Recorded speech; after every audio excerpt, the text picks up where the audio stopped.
February 1930. A white gangster named Dutch Schultz invaded Harlem, demanded $20 million, threatened to kill anyone who refused. 40 black operators surrendered immediately. One didn't. His name was Bumpy Johnson, 25 years old, just out of prison. 5 years later, the streets were stacked with 40 bodies. Schultz was dead shot in a bathroom, begging for mercy. Bumpy walked out alive. How did an ex-con with nothing defeat the most violent mobster in New York? October 31st, 1905. Charleston, South Carolina. A boy is born in a wooden house on the wrong side of town. His mother names him Ellsworth Raymond Johnson.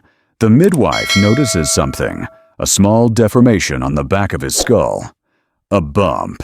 The nickname sticks. Bumpy. Charleston in 1905 is not kind to black families. Jim Crow laws everywhere. Separate water fountains, separate schools, separate lives. The Johnsons know the rules. Keep your head down. Don't look white people in the eye. Survive. But young Bumpy has a problem. He can't keep his head down. Bumpy is 10 years old. His older brother Willie gets into a fight with a white man. The details don't matter. In the South, a black man accused of touching a white man is as good as dead. The family hears the word. Lynch mob forming. Bumpy's parents make a choice. They mortgage their tiny house, scrape together every dollar they have.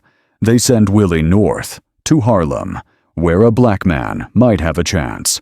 The rest of the children stay behind. For now. But Bumpy is different. He has a temper. Sharp words for white folks who push him around. His mother sees it. The way he clenches his fists when a white man calls him boy. The fire in his eyes. She knows. If he stays in Charleston, he'll end up hanging from a tree. Bumpy is 14.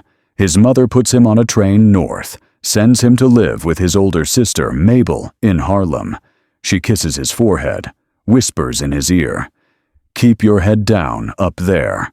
Don't cause trouble." Bumpy nods, but they both know he's lying. Harlem, 1919.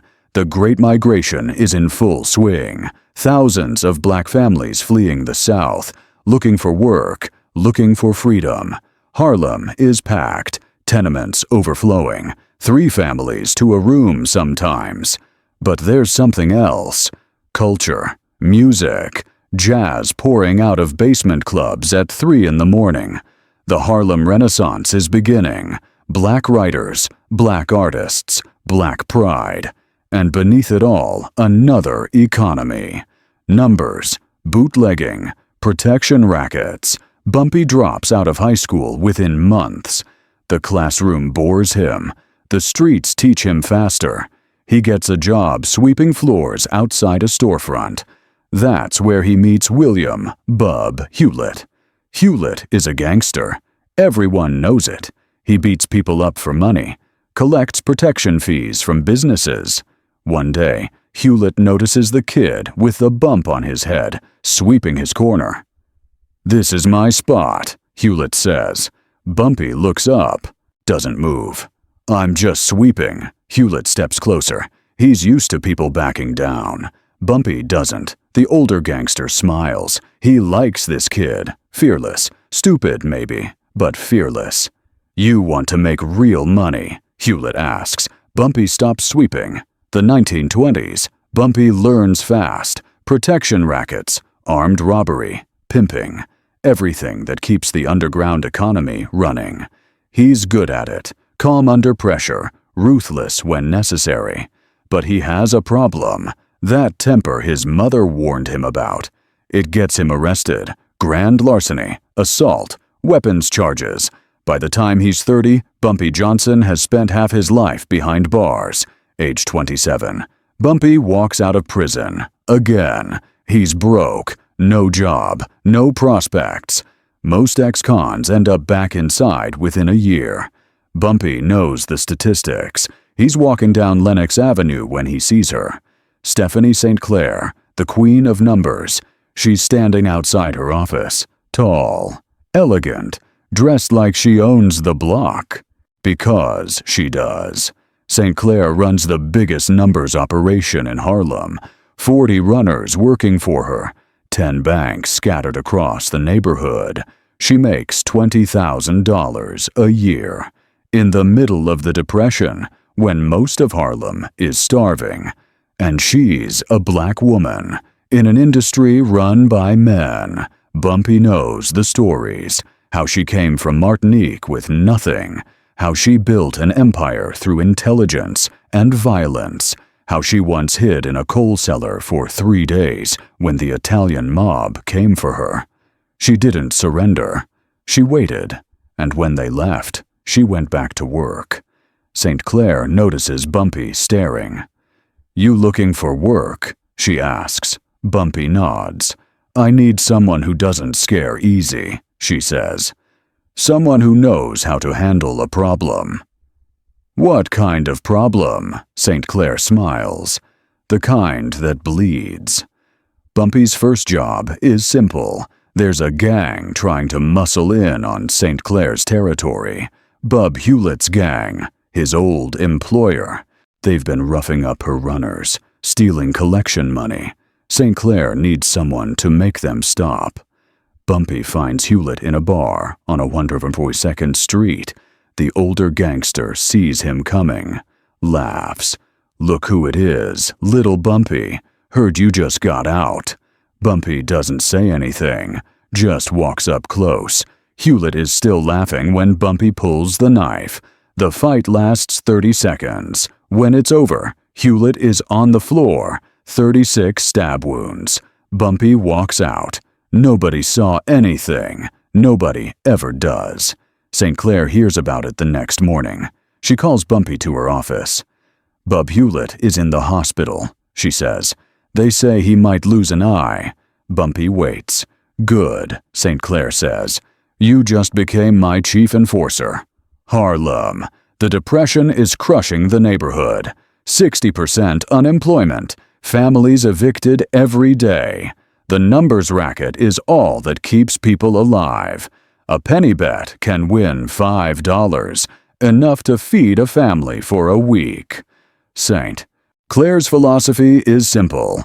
Black money stays in black hands. She employs black runners, black bankers, black enforcers. The money circulates in the community, keeps Harlem afloat.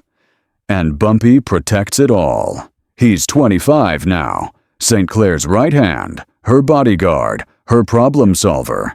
He dresses impeccably. 3-piece suits, polished shoes, a knife in one pocket, a gun in the other. The community respects him. When someone's rent is due and they're short, Bumpy slips them cash, no questions. When someone's store gets robbed, Bumpy finds the thieves, handles it quietly. He's a gangster, but he's Harlem's gangster. Late 1930, Bumpy is in St. Clair's office when she gets the news. A white gangster from the Bronx wants a meeting. His name is Dutch Schultz. He's the most violent mobster in New York. Runs bootlegging, has the Italian Mafia behind him, owns half the cops in the city. "What does he want?" Bumpy asks. St. Clair looks at the message again. He wants Harlem. Bumpy feels something shift, a pressure in the air, like before a storm. He's spent 5 years building this, protecting St. Clair's empire, keeping Harlem independent. Now someone wants to take it. "Can we fight him?" St. Clair asks. Bumpy looks at her. This woman who gave him a chance when he had nothing, who trusted him, who built something worth fighting for. "We fight," Bumpy says, "or we die." St. Clair nods slowly. "Then we fight." Neither of them knows it yet, but the war has already begun. And before it ends, 40 people will be dead. February 3rd, 1930. 2 o'clock in the afternoon, a black car pulls up outside Stephanie St. Clair's office on Edgecombe Avenue. 6 men step out, all white, all armed. The neighborhood notices. White men in Harlem always mean trouble. The leader walks to the door. Doesn't knock, just walks in. His name is Arthur Flegenheimer, but everyone calls him Dutch Schultz. St. Clair is at her desk. Bumpy stands behind her, hand resting near his gun. Dutch looks around the office, at the ledgers, the cash counting machine, the safe in the corner. He smiles. "Nice operation you got here," Dutch says. St. Clair doesn't stand, doesn't offer him a seat. "What do you want?" Dutch's smile disappears. "I want 50% of everything, starting today." The room goes quiet. Outside, Harlem continues. Cars honking, people shouting, life moving forward. Inside this office, everything has stopped. "No," St. Clair says. Dutch laughs. Actually, laughs. "You think you have a choice. I built this. It's mine." Dutch leans forward. His voice drops. "Lady, I don't think you understand. Prohibition is ending. My beer money is drying up. I need a new racket.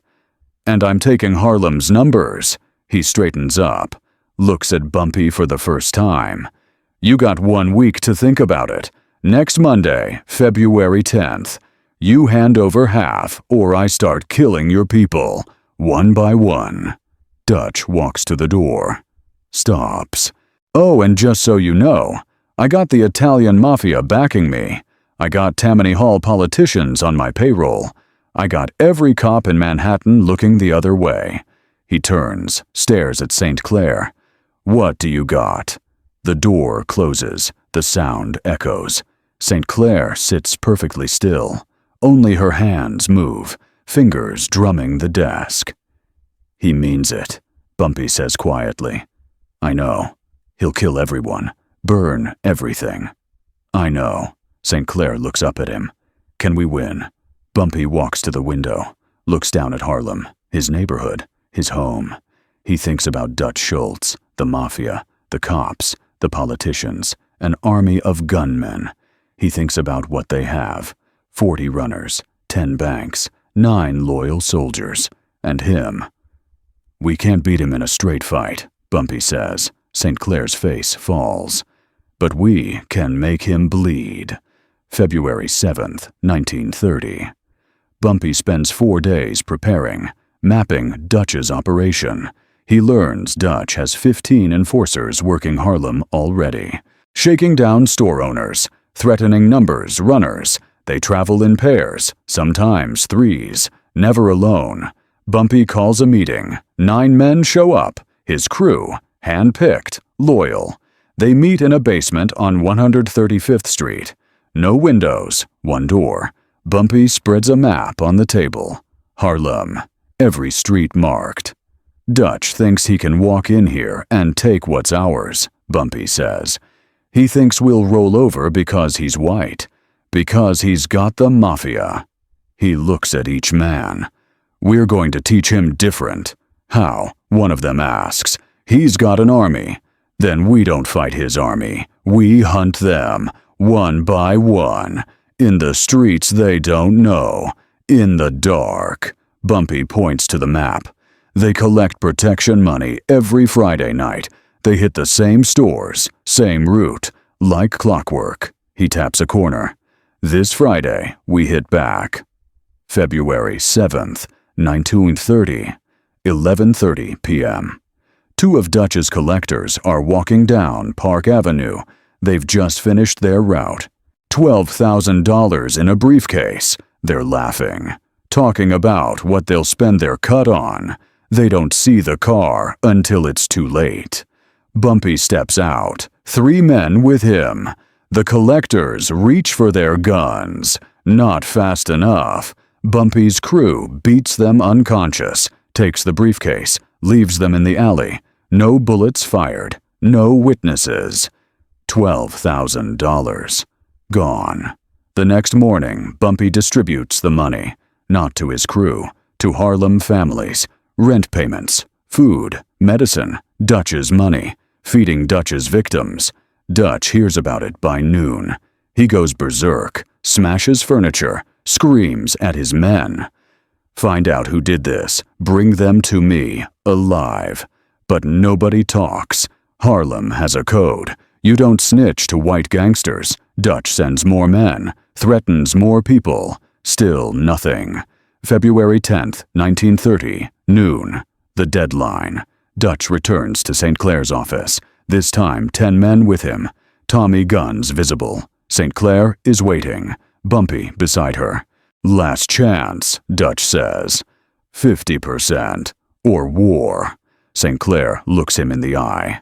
My answer hasn't changed. Dutch's face turns red. He grabs a chair, smashes it against the wall. You stupid! He stops, takes a breath. You know what I did to the last guy who said no to me? Dutch asks. Silence. His name was John Rock. I hung him on a meat hook by his thumbs. Then I smeared his eyes with gauze soaked in gonorrhea pus. He went blind, slowly. Dutch leans close to St. Clair. That's what I do to men who cross me. Imagine what I'll do to you. Bumpy's hand moves toward his gun. Dutch's men raise their Tommy guns. For 5 seconds, nobody breathes. Then Dutch laughs, steps back.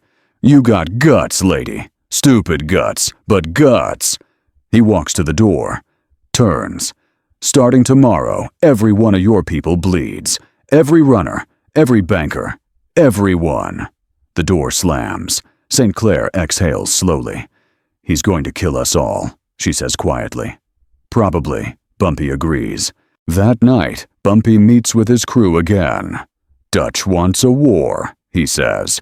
We give him one, but not the kind he expects. He hands out assignments. Each man gets a target. One of Dutch's enforcers. Followed, studied, weaknesses identified. We don't fight in the open. We hunt them when they're alone. When they're vulnerable, we hit fast, disappear fast. What if the cops come? Someone asks. The cops work for Dutch. They'll come. But they won't find anything. No witnesses, no evidence, no bodies, if we can help it. Bumpy looks at each man. This is going to get bad. Some of us might die. If you want out, leave now. No judgment. Nobody moves. Good. We start tomorrow. February 11th, 1930. 6 a.m. Dutch keeps his promise. 4 of his men break into the apartment of Samuel Big Sam Washington, St. Clair's top banker. They shoot him 3 times in front of his wife. Big Sam survives, barely. The message is clear. This is war. February 12th, 1930. Midnight. Bumpy gets the name. One of the shooters, an enforcer named Mickey who drinks at a bar in the Bronx. Bumpy finds him, alone. Walking to his car, Mickey sees Bumpy coming, reaches for his gun. Bumpy is faster. 1 shot. Mickey drops. Bumpy walks over, puts a note in the dead man's pocket. Every one of mine you touch, 2 of yours die. He leaves the body behind a dumpster, walks away. The war has begun, and Bumpy Johnson has just fired the first shot that matters. Over the next 2 weeks, bodies start falling. Dutch kills a numbers runner. Drive-by shooting on 125th Street. Bumpy kills 2 of Dutch's collectors the same night. Dutch firebombs 3 of St. Clair's numbers banks.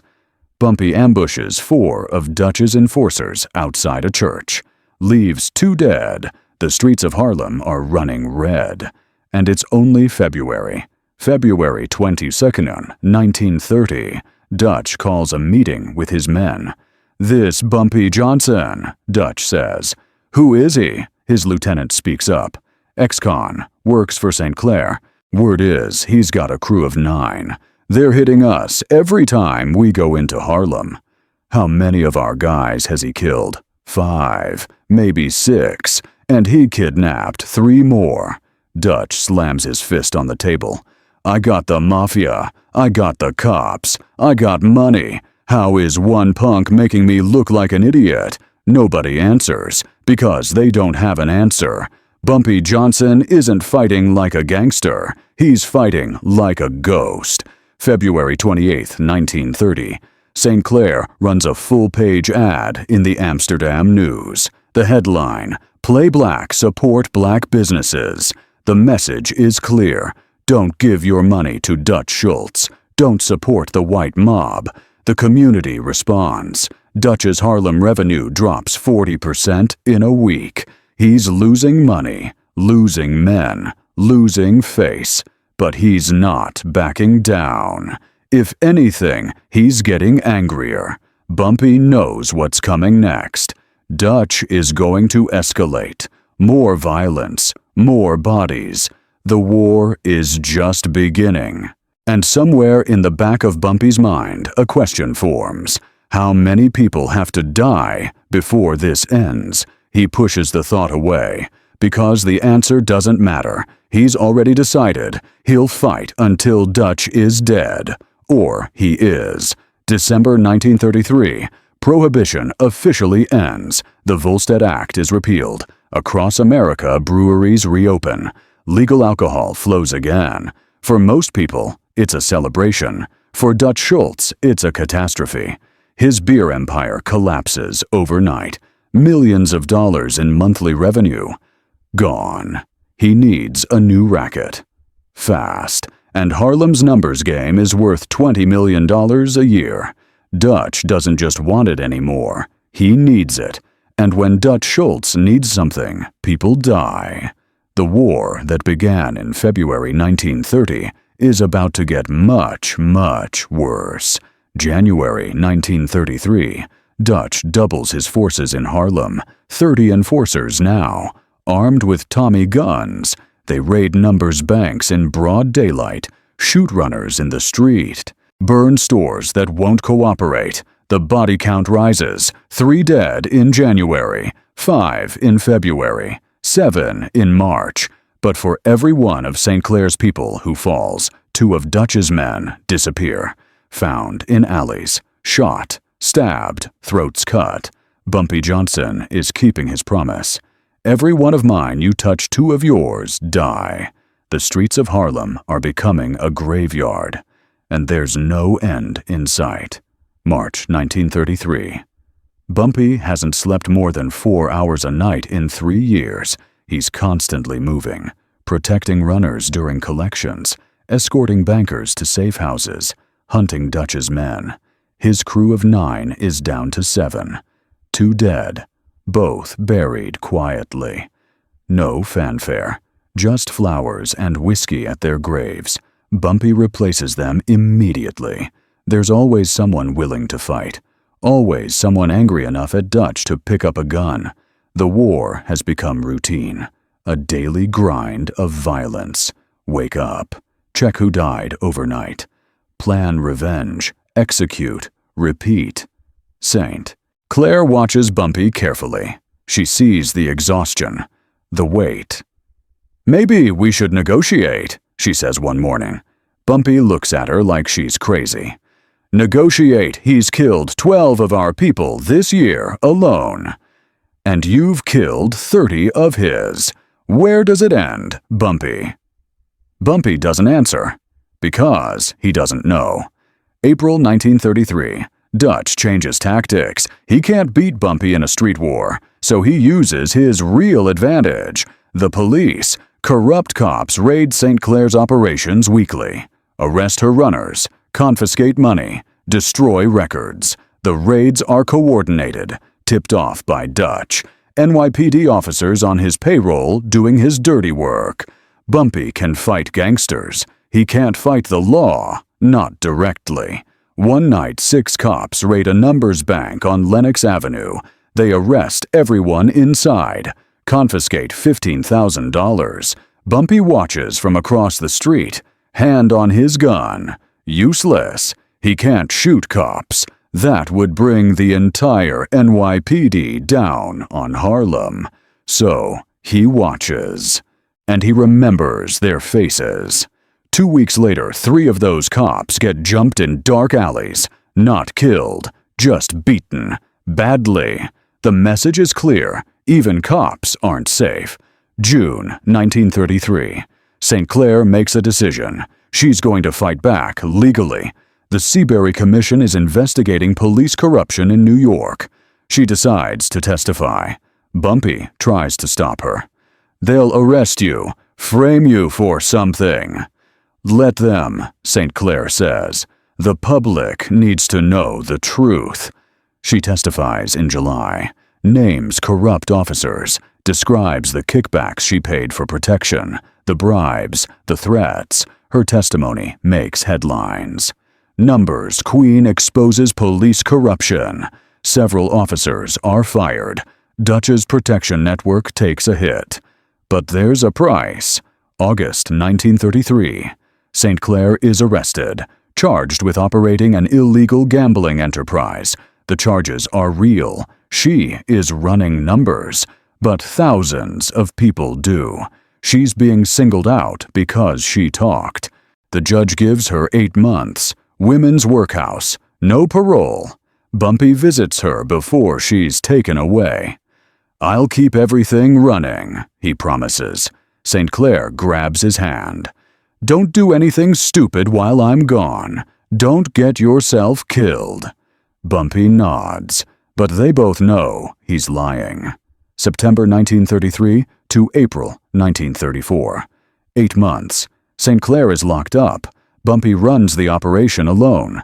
Without St. Clair's moderating influence, he becomes more brutal. Dutch's men start disappearing more frequently. Not just killed, vanished. Bodies never found. Rumors spread. Bumpy Johnson has gone crazy. He's torturing people, feeding them to the river. The rumors aren't entirely false. One of Dutch's collectors is found tied to a pier, drowned slowly as the tide came in. A note pinned to his chest. Stop coming to Harlem. Dutch loses 15 men during those 8 months. His Harlem operation bleeds money and soldiers, but Bumpy's people are dying too. The war of attrition is taking its toll on both sides. By the time St. Clair is released in April 1934, the body count has reached 35, maybe 40. Nobody's keeping exact records anymore. April 1934. St. Clair walks out of the workhouse. Bumpy is waiting with a car. She looks older, thinner. Prison has aged her, but her eyes are still sharp. How bad? She asks. Bumpy drives in silence for a moment. We're still standing. Barely. Dutch has lost 20-plus men. But so have we. Can we win? It's the same question she asked in 1930, 4 years ago. Bumpy's answer is different this time. No, we can't win. Not against the Mafia and the cops and Tammany Hall. St. Clair stares out the window, watching Harlem pass by. Her Harlem. Then what do? We survive. We make a deal before everyone's dead. St. Clair closes her eyes. She built this empire, fought for it, went to prison for it.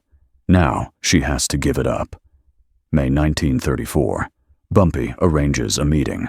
Not with Dutch directly, with Lucky Luciano. The real power. They meet in a restaurant in Midtown. Neutral ground, no guns. Luciano is younger than Bumpy expected. Sharp suit, cold eyes. You've cost Dutch a lot of men, Luciano says. He cost us a lot too. I know, that's why I'm here. Dutch is out of control. This war is bad for business. Bumpy waits. Here's the deal. St. Clair hands over her operation. Dutch gets Harlem's numbers, but you stay on as a liaison. Why me? Because you know Harlem. The runners trust you. We need someone the community respects. Bumpy thinks about it. It's not surrender. It's survival. What about St. Clair? She retires, lives quietly. No retaliation. She's earned that. Luciano leans forward. This war ends now. You work for us. We work with you. Harlem stays relatively peaceful.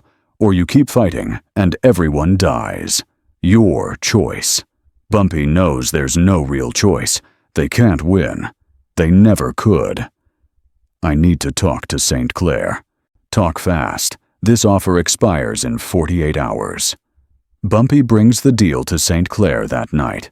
She listens in silence. When he's done, she pours 2 glasses of whiskey, hands him one. 4 years, she says. 40 people dead, and we end up handing it over anyway. We survived. That's more than most. St. Clair raises her glass.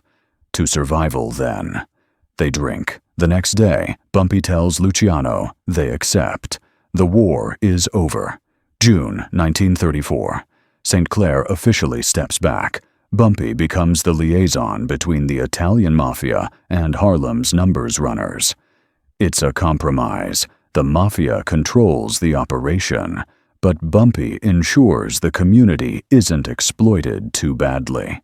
He takes his cut, shares it with families who lost people in the war, keeps the peace. Dutch Schultz won Harlem's numbers, but he didn't break Bumpy Johnson, and that matters. In Harlem, respect matters more than money. Word spreads through the neighborhood. Bumpy negotiated peace, saved lives. Stood up to the white mob for 4 years. He's 29 years old now. And he's a legend.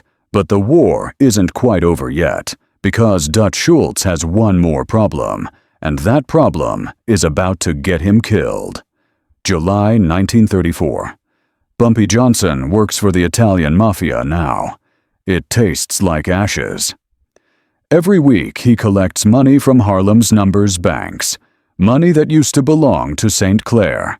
Now it goes to Lucky Luciano. The runners look at him differently, some with understanding, some with disappointment. Bumpy doesn't explain himself. He just does the job, survives. But at night alone in his apartment, he remembers 40 bodies, 4 years of war. And they lost anyway. The only consolation is that Dutch Schultz is struggling too. August 1934. Dutch has a new enemy. His name is Thomas Dewey, federal prosecutor, young, ambitious, incorruptible. Everything Tammany Hall politicians aren't. Dewey has been investigating organized crime in New York, and Dutch is at the top of his list. January 1933. Dutch was indicted for tax evasion. He fled, became a fugitive for months, finally surrendered in November 1934. Faced trial. Bumpy reads about it in the papers, smiles. The law is doing what Bumpy couldn't. Hunting Dutch. April 1935. Dutch's first trial. Syracuse, New York. Tax evasion. Failure to pay taxes from 1929 to 1931. Dutch bribes the jury. It's obvious. The trial ends in a hung jury. Dewey is furious, vows to try again. Summer 1935. Second trial. Malone, New York. Dutch tries a different approach. He poses as a reformed man, a country squire, donates to local charities, buys toys for sick children. The jury acquits him. Dutch walks free. New York Mayor Fiorello LaGuardia is outraged. Issues a statement. If Dutch Schultz sets foot in New York City, he'll be arrested on sight. Dutch doesn't care. He beat the tax charges. He's untouchable, or so he thinks. September 1935. Dutch makes his fatal mistake. He decides to kill Thomas Dewey. He brings it to the Mafia Commission, the governing body of organized crime in New York. Lucky Luciano Frank Costello. Other bosses. Dutch lays out his plan. Dewey is destroying our businesses. He won't stop. We need to eliminate him. The room goes silent. Killing a federal prosecutor is suicide. It would bring the full weight of the government down on all of them. No, Luciano says. Absolutely not. Too much heat. Dutch's face turns red. He's coming for all of us. We need to act. We need to be smart, Costello says. Killing a prosecutor makes us enemies of the state. Dutch looks around the table, sees no support. You're all cowards, he says, walks out. The bosses exchange glances. Dutch Schultz has become a problem. October 1935. Dutch ignores the commission, starts planning Dewey's assassination anyway. Luciano hears about it, calls an emergency meeting, this time without Dutch. "He's going to get us all killed," Luciano says. "We need to remove him." The vote is unanimous. Dutch Schultz must die. The contract goes to Charles the Bug Workman, professional killer, efficient, ruthless. The date is set, October 23, 1935. Bumpy hears whispers. Something big is happening. Someone important is getting hit. He doesn't know who, doesn't care much. He's out of the war business now. But then he hears the name. Dutch Schultz. Bumpy sits up. After 4 years of fighting, the Mafia is doing what he couldn't. They're killing Dutch. October 23, 1935. Evening. Palace Chop House Restaurant, Newark, New Jersey. Dutch is having dinner with 3 of his men. Otto Abadaba Berman, his accountant, Abe Landau, bodyguard, Lulu Rosenkrantz, another bodyguard. 10:30 p.m. 2 men walk in. Charles Workman, Emmanuel Weiss. Workman spots Dutch, heads to the bathroom first, finds him washing his hands, pulls a gun, shoots Dutch in the stomach. Gut shot, slow death. Dutch stumbles, grabs the sink. Blood everywhere. Workman walks back to the dining room, shoots Berman, Landau, Rosenkrantz. All 3 go down. The shooters run, disappear into the night. Job done. Dutch staggers out of the bathroom, collapses at a table, still alive. The restaurant erupts in chaos. Someone calls an ambulance. Dutch is rushed to Newark City Hospital. Doctors work frantically. The bullet tore through his intestines. He's bleeding internally, dying. But Dutch doesn't die immediately. He lingers, delirious, feverish. A police stenographer sits by his bedside, records everything Dutch says, his last words. For 24 hours, Dutch rambles. Nonsense mostly, his mind breaking down. Mother is the best bet, and don't let Satan draw you too fast. I am a pretty good pretzeler. Please crack down on the Chinaman's friends and Hitler's commander. The stenographer writes it all down, confused, disturbed. October 24, 1935, 8:40 p.m. Dutch Schultz dies, age 33. The most violent gangster in New York, dead in a hospital bed, begging for his mother. The news spreads fast. Within hours, every gangster in New York knows. Dutch Schultz is dead. Bumpy hears about it that night. He's in a bar on Lenox Avenue. Someone runs in. Dutch got shot, he's dead. The bar goes silent, then erupts, cheering, celebrating, drinks flowing. Bumpy doesn't cheer, just sits quietly, staring at his whiskey. 4 years, 40 bodies, and Dutch is dead anyway. Not killed by Bumpy. Killed by his own people. For being too reckless, too violent. There's a justice in it, a symmetry. Dutch thought he was untouchable, thought violence solved everything. But violence has a price, and Dutch paid it. Someone asks Bumpy how he feels. He shrugs. He started a war he couldn't finish. That's all he says. October 25, 1935. Morning. St. Clair reads about Dutch's death in the Amsterdam News. She smiles, walks to the telegraph office, sends a message to Newark City Hospital. The telegram is brief. 7 words. As ye sow, so shall ye reap. She signs it. Madam Queen. The hospital delivers it to Dutch's room. But Dutch is already dead. The message sits on his bedside table, unread. But St. Clair doesn't care. She sent it. That's enough. For 5 years, Dutch terrorized Harlem, killed her people, tried to destroy everything she built. Now he's dead, and she's alive. That's victory enough. November 1935. The war is officially over. Dutch is dead. The Mafia controls Harlem's numbers. Bumpy Johnson is the liaison, the bridge between the Italian mob and the black community. It's not what he wanted, but it's what he has. He makes good money, shares it with families who suffered during the war, keeps the peace. The community respects him, not for surrendering, for surviving. 40 people died in the Harlem Numbers War.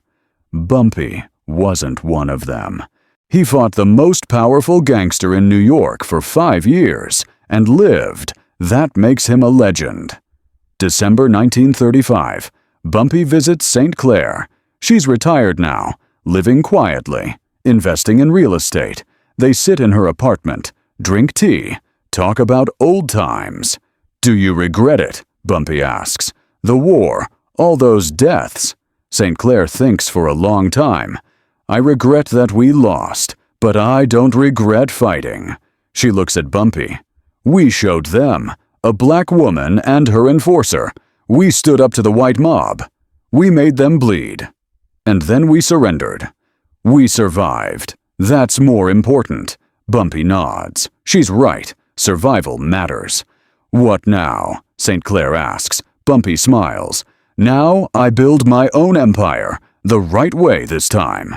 St. Clair raises her teacup. "Two empires, then." They drink. 2 survivors, 2 legends. The war is over. But Bumpy Johnson's story is just beginning. Dutch Schultz is dead. The war is over. Bumpy Johnson is 30 years old.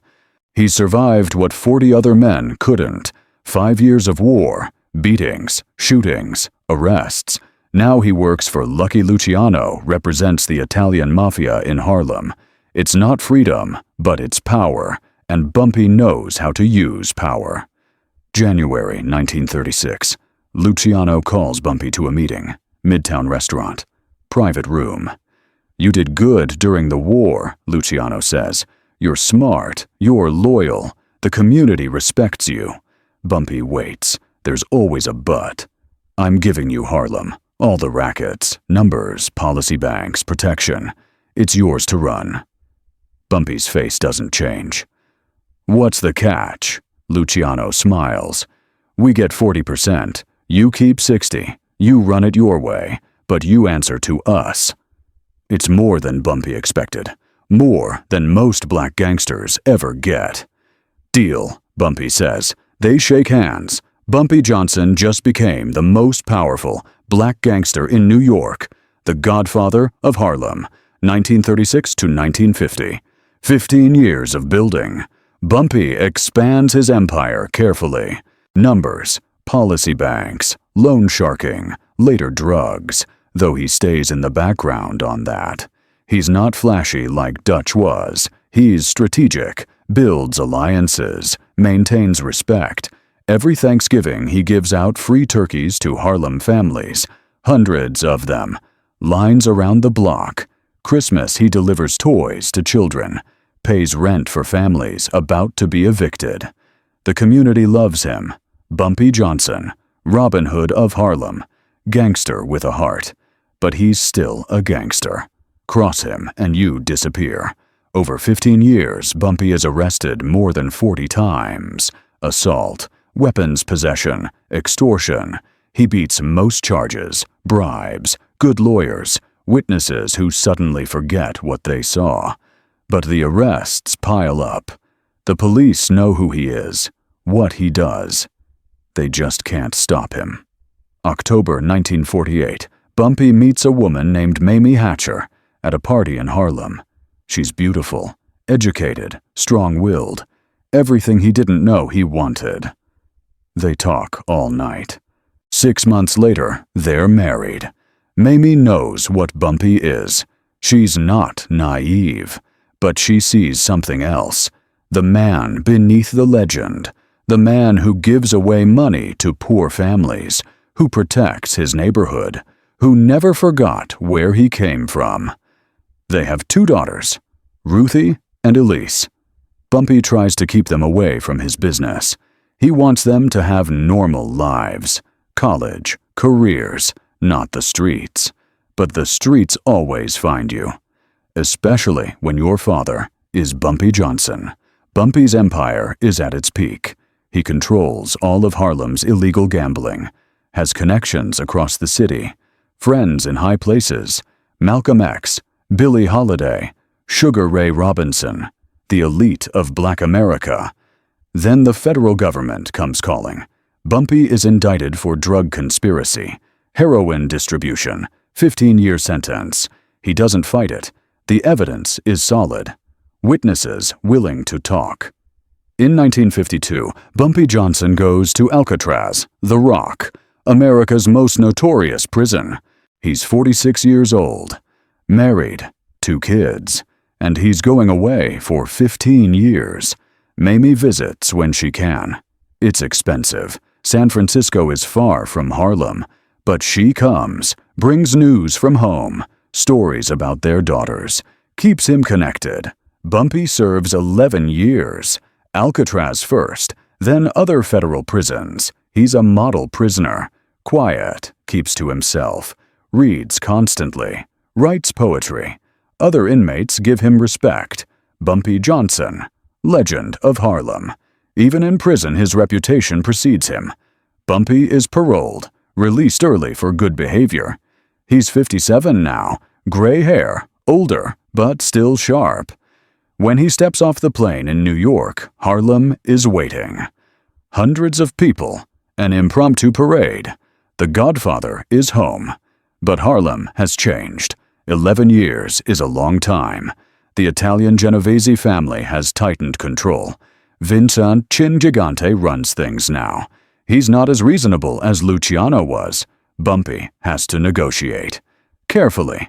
For the right to operate again, it takes months, meetings, compromises, but eventually they reach a deal. Bumpy can run his operations, but the Mafia's cut increases, and Bumpy has to clear everything with Gigante.